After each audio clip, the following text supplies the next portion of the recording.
Yes, sir. How about a double of whatever's closest to you? Well, whatever I give you, I won't steer you wrong. Good stuff here. Try it. Straight on the rocks. See what you think. Thanks. You new here? Not new. Just looking for the action. Yeah, that's what we're all doing. What brings you here? Same thing brings you here. The action. The action?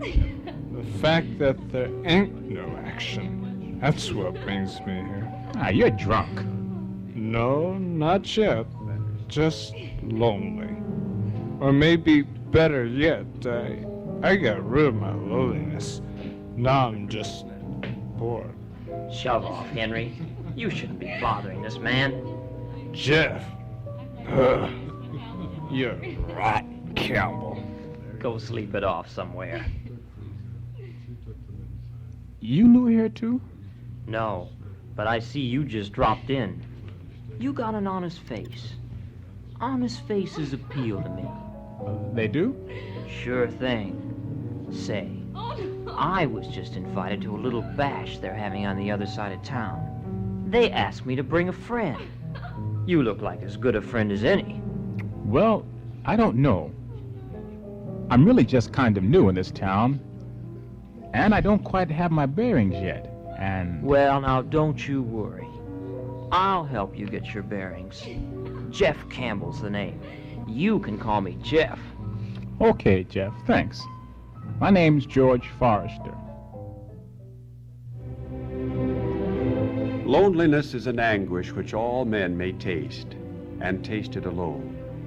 The need to be loved, needed, and understood by someone else, as hackneyed and oft repeated as it is nonetheless coldly real to the millions for whom that need is unfulfilled. In bored alcoholic hazes, on drug-propelled trips, or with tears shed in an eternally empty room, the lonely may fill their hours. The gnawing hunger for companionship becomes a sort of Achilles heel. One marriage mate, failing to find it in the other, may seek elsewhere. Rather than lose any supposed friendship, however disastrous its consequences might be, such a person can be led into all manner of difficulty.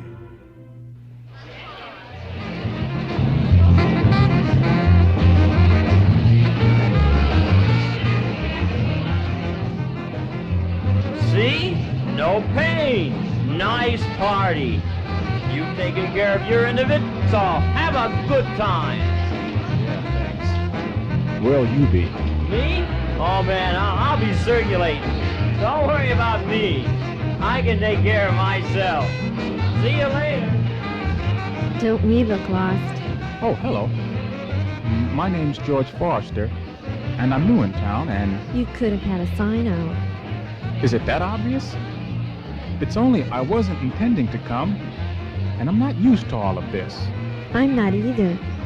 Why don't we step outside for a few minutes and get some fresh air? Why not? Feels kind of close in here anyway.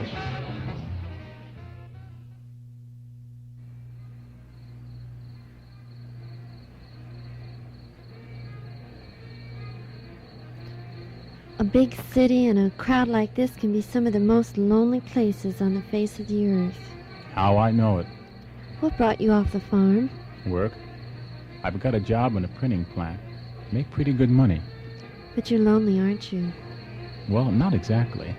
I can tell. You don't need to argue with a woman's intuition, George. You are lonely. I can tell you need somebody to talk to. And I've got a good ear. Yeah, I guess I'm kind of lonely. No, I'm more than kind of lonely. You know, I used to enjoy being by myself. Sometimes it's good for you. But not being by yourself when there's nobody to talk to, nobody to be with. You know, kind of when there's nobody like you around. That's very kind of you to say. Well, I mean it.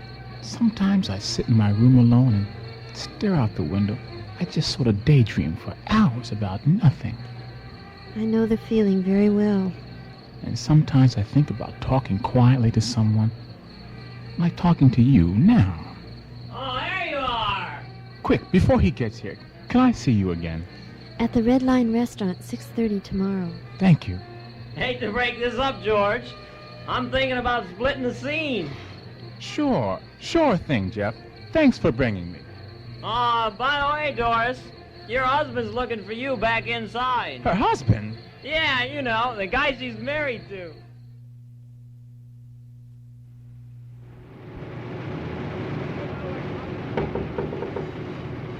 Come in. You wanted to see me, Joe? That's right, George. Sit down. Thanks. Something's been on your mind recently, George. No, nothing, Joe. Nothing I can't handle. Well, fine. If you have any personal problems, that's your business, and I don't want to interfere, but being plant manager, if that problem is interfering with the work and productivity we're paying you for, I'd sure like to find out what I can do to help. It's nothing. It's just that things somehow don't seem to be clicking. Well, you've looked pretty depressed recently. I thought maybe it was just adjusting to the new surroundings. That's it, Joe. Everything is so new for me here. New people, new places, new ways of doing things. I can't seem to fit myself in as quickly as I want to. Well, sounds something like you're lonely, George. All right, so I'm lonely. What's wrong with that? Well, what's wrong could be what kind of trouble it can get you into. What do you mean, trouble? Well, George, loneliness makes you that much easier a prey for any kind of unscrupulous person who pretends to be your friend. Rather than lose him, lonely people have been known to go along with all manner of schemes this so-called friend proposes. Well, I don't know about that. Well, consider how many lonely people take to overdrinking. Sometimes loneliness gets right into a marriage. A husband away from his wife too much, a wife hungry for company. You never know what wrongs might result from loneliness, George. But what can I do about it, Joe? Loneliness comes from a need to be loved, to be wanted, to be cared for, a need to be understood and to be with someone you love. You mean like a woman? No, that's not what I'm talking about. I mean someone like your family, or any person who can understand you and whose company you appreciate. You see, there's a danger in being alone all the time. It's been highlighted often in an authoritative source. It has? Oh, yes. For example, here, in the Bible book of Proverbs, chapter 18 and verse 1, it said this. Here, George, you read it. One isolating himself will seek his own selfish longing. Against all practical wisdom, he will break forth. Now, can you see? By putting yourself apart, you can start to lose control of a situation. You might abridge your own moral standards and do things you wouldn't normally do. All of this because of the craving for companionship. Now, that is what can make you break forth against what is called practical wisdom. But I'm with people, Joe.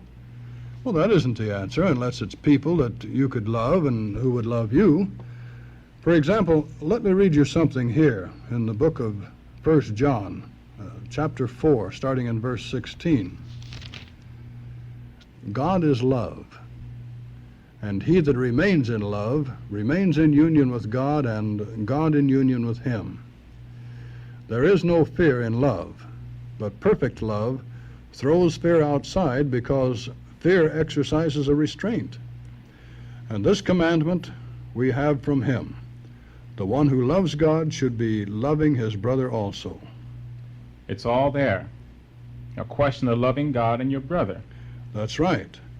Now, this was directed to Christians way back then in the first century, explaining how in that Christian congregation they should love one another as spiritual brothers.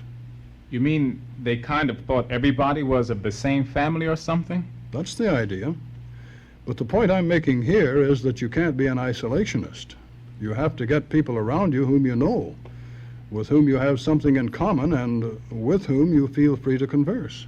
Yeah, but nobody I know like that will invite me to be with them. Well, then you take the initiative and invite them. This kind of love that was discussed here is a positive force. It would incite you to go out and draw them into you. You shouldn't be afraid to do it. But would it really work, Joe? Well, the Bible knows very well the needs of each one of us and handles them well. Now, the need for good, close companionship is something that was clearly recognized. For example, the book of Hebrews, chapter 10, verses 24 and 25.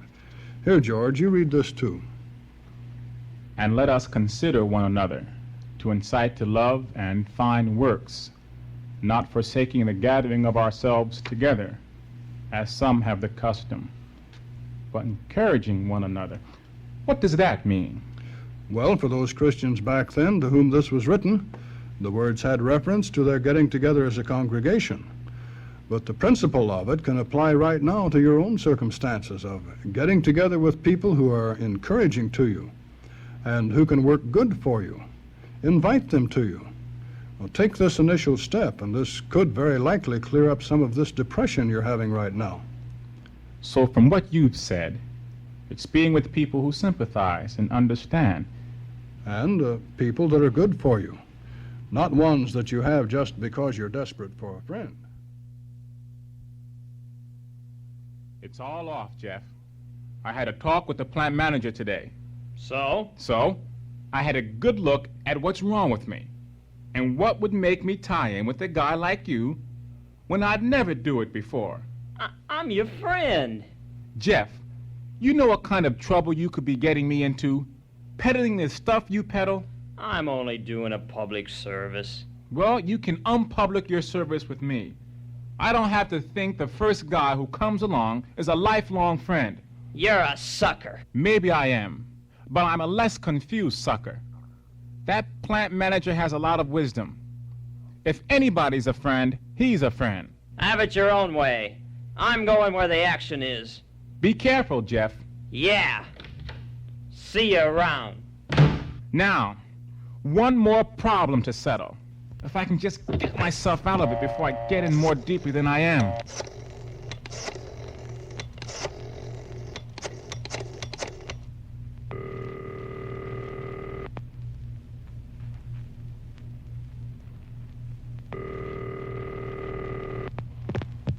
Hello? Hello, Doris? Well, hello, George. I didn't expect you to call me here. I had to call you, Doris. What's up? It was bad enough when I found that you were married, but...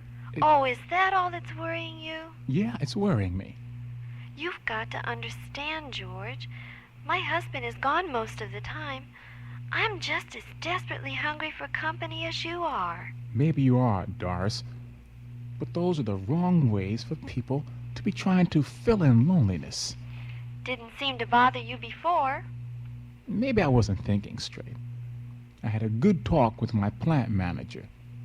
He showed me some things that were a big help and kind of gave me the right jolt. Maybe your plant manager ought to tell me some of those things. Maybe he should, Doris. It wouldn't do you any harm. The problem of loneliness is not always so positively attacked as in this dramatization, yet it can be.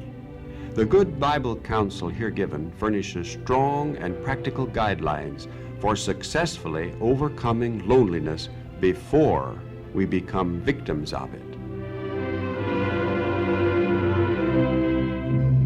The program, All Scripture is Beneficial, is produced by the Watchtower Society and presented by Jehovah's Witnesses.